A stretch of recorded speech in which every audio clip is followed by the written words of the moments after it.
Oh shoot. What's good, YouTube? It's your boy CD.achille. It is almost 7:50. I just woke up an hour ago, so if I sound slow or talk slow, that's why. But today we reacted to why the Young Justice was one of the best DC shows. Me personally, I would give the whole show 8 out of 10. I just wish that the season 1, like, they was learning to do stuff by themselves. They should have kept it for like at least season 2 and season 3, and then have the other stuff happen for the rest of the season. But I give it 8 out of 10. Let's get straight to this reaction. Always wanted, expected. Sorry if you're my fan. It's really hot in my room. But that thing inside of him, that's not me. I don't want to be the Batman anymore. Robin is my favorite superhero. Not Dick Grayson, not Jason Todd, maybe Tim Drake, but mostly Robin. Who the hell is Tim Drake? I'm sorry, but I don't know who that is. Pretty much anyone who has picked up the mantle has piqued my interest largely because of the inherent theme represented in the character of Robin. One of the things I love about superheroes is the fact that a number of different people or personalities can embody one title or one mask. Captain America isn't just Steve Rogers. The Flash is not just Barry Allen. The thing that can bind a character like Wally West to Barry Allen, thus making them both the Flash, is a string of ideals or themes. Me personally, I don't know why in the DC shows like Justice League Unlimited. I don't know why the Flash is what's his name? Wally. I don't know why. Maybe because of the Flash original show. But modern era, there is no bigger hero than Batman. Sure, Superman might have a slight edge in name recognition, but take a poll of 100 people on the street, and I'm sure me personally, Shazam is my favorite DC character. He reminds me of Ben 10.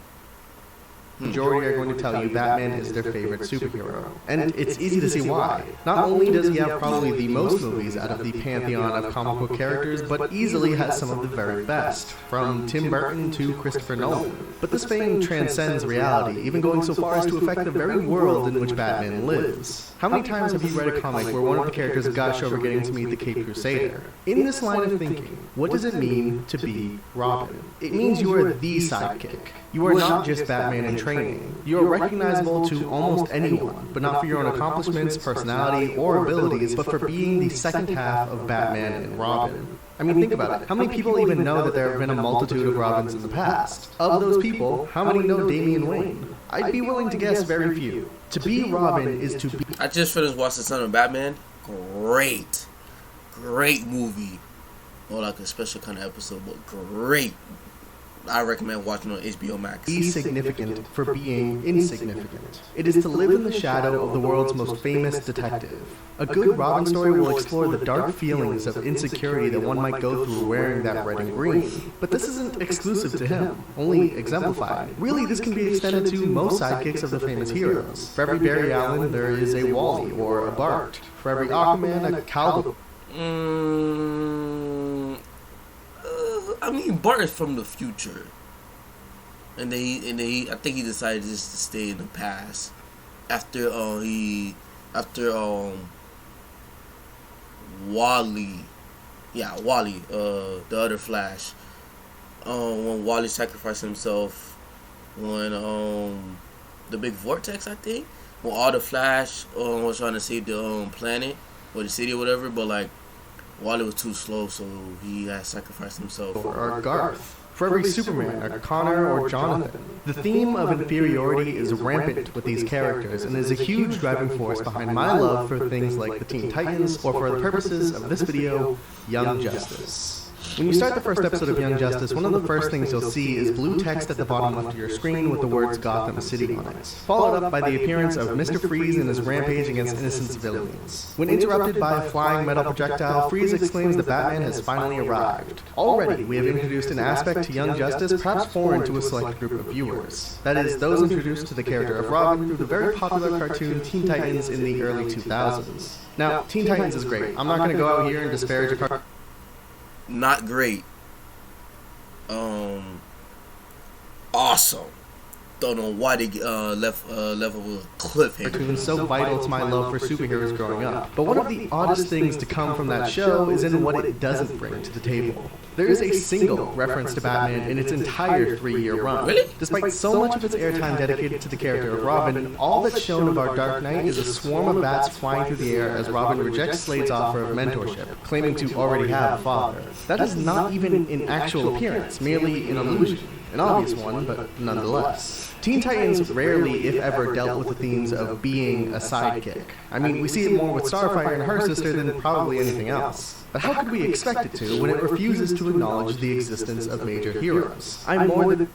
Damn, Raven. Looking kinda thick with them thighs.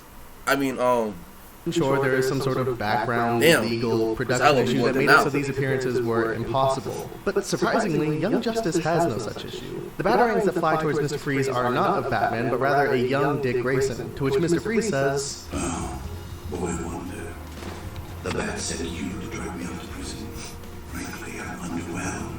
Immediately after, Batman shows up, and we enter a montage of the rest of the characters and their respective mentors, each one pining to hurry through their activities and get to some sort of special celebration. If you haven't seen Young Justice and want to remain spoiler-free, this is where you're going to want to stop. Most characters in the show, in some way, represent the inferiority or just the general downside to living life as a sidekick. For Aqualad, it is watching as the life he left behind slowly moves on without him.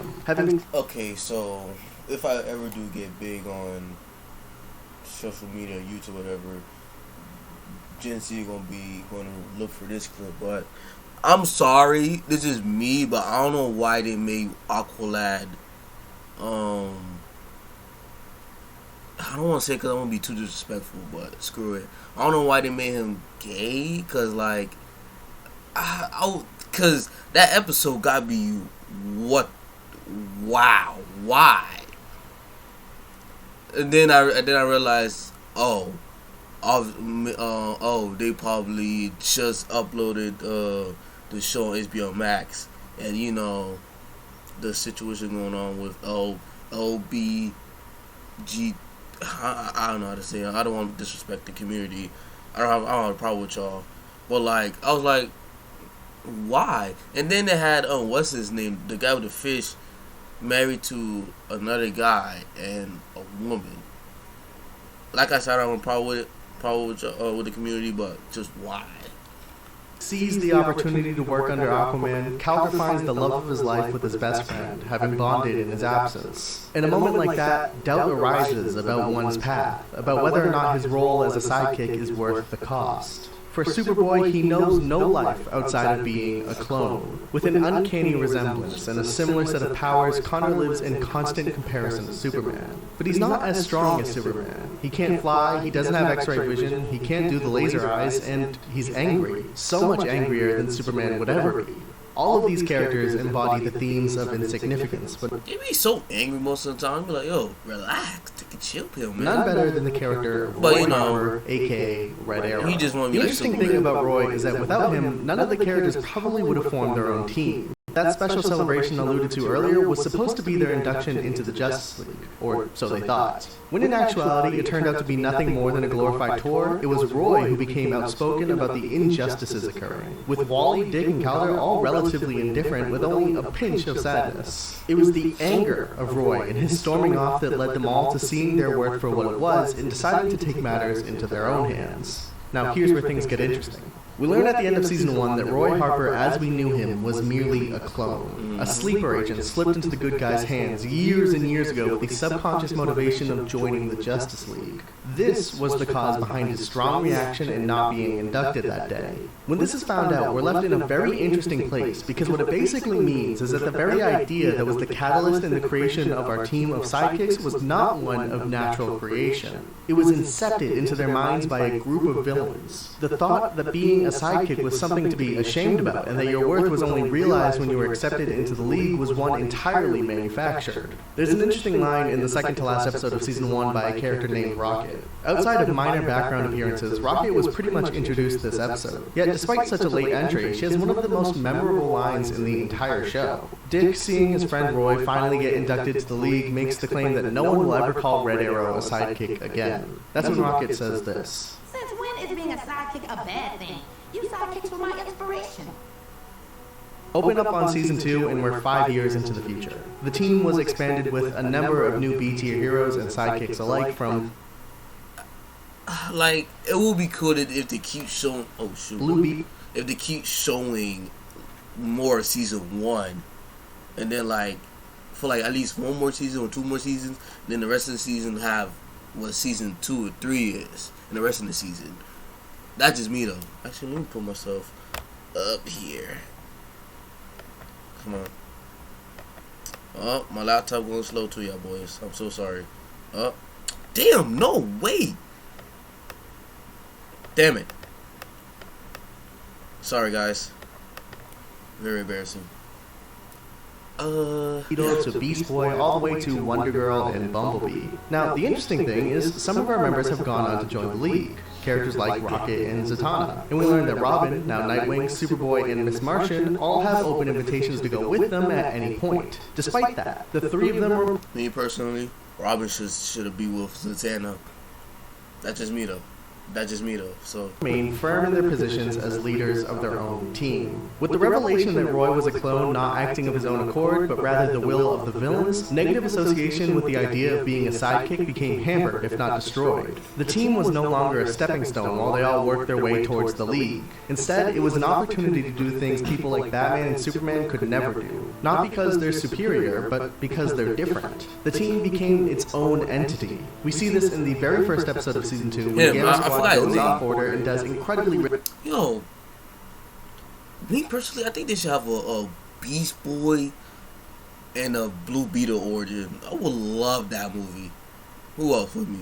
Let me know in the comments below. Things outside of their instructed mission, all for the larger goal. With the old team, the good of this situation would be acknowledged, sure, but it'd be prefaced with the idea that their actions were insubordination. You'll each receive a written evaluation detailing your many mistakes. Until then, good job. Almost as a reminder that they were inferior and just being let off the hook this time around. But not anymore. This time, under the leadership of Nightwing with the entire League behind him, Gamma Squad is congratulated. No ifs, ands, or buts. But that's a minor moment. Let's go even bigger. One of the overarching aspects to this time skip was Calder's turn to the dark side and allying with Black Manta. This was one of the most... Wait, gotta be racist. Oh, that's gotta be racist. Calder went to the dark side. They're both wearing black armor. His dad is black. Gotta be racist. No, I'm playing. Dramatic plot twist of the entire show when it was revealed, and honestly solidified Young Justice as one of the greats. But if you've seen Young Justice, then you know that's only half the story. Because technically, that's only set up for a further plot twist, which is that Calder is undercover and not evil at all. The revelation of that was mind-blowing. I mean, Jesus Christ, what's one step above great? Because that's what this show is now. And what are the chances of that happening with the Justice League? By staying with the team and embracing the quote-unquote insignificance and lack of fame, Nightwing and Calder were able to construct a genius, though risky plan with layers and layers of subterfuge. Superman could not do that. Aquaman could not do that. It was only achievable with this set of sidekicks. Sidekicks are so rarely represented in the mainstream media of film due to their lack of market appeal, and major heroes tend not to see the light of... True, because like I want to see like more either Nightwing or Robin, and like Kid Flash, Superboy, or like a different version of Superboy, Beast Boy, Blue Beetle, other sidekicks, Aqualad.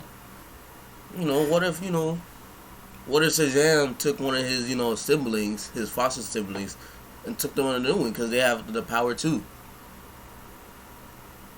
Kind of spoiler alert at the end of the episode on the last season. A little spoiler. Day on television due to that being wasted potential. In that gray area where the two or Red Tornado, get if these he had a CW shows, which are, I don't know, fine sometimes. But Young Justice was a surprisingly unique show in the fact that it was able to seamlessly merge the worlds of major heroes like the Justice League into that of the smaller world with our cast of sidekicks in a way that only the comics could otherwise. Okay, why Shazam is in the back? Come on now. We gotta put him in the front. He one of them now. Come on, man. Nice. And unlike the CW shows, it does not squander this opportunity, instead delivering on an insanely compelling turn of events, all with the strong message of self-respect, recognizing your worth, and... Thank you. In case you don't know what show that was, it was Titans. I was watching it too. I think I was watching it and I stopped at season 2, episode 2. I think that was Dick Grayson. Damn, he hated Batman so much because he got replaced. But yeah, man, guys, that's the end of this video. I hope you guys liked it. Give me your thoughts. Let me know who's your favorite DC character. You know, me personally, Shazam. Let me know in the comments below. Like, comment, subscribe, and I'm out.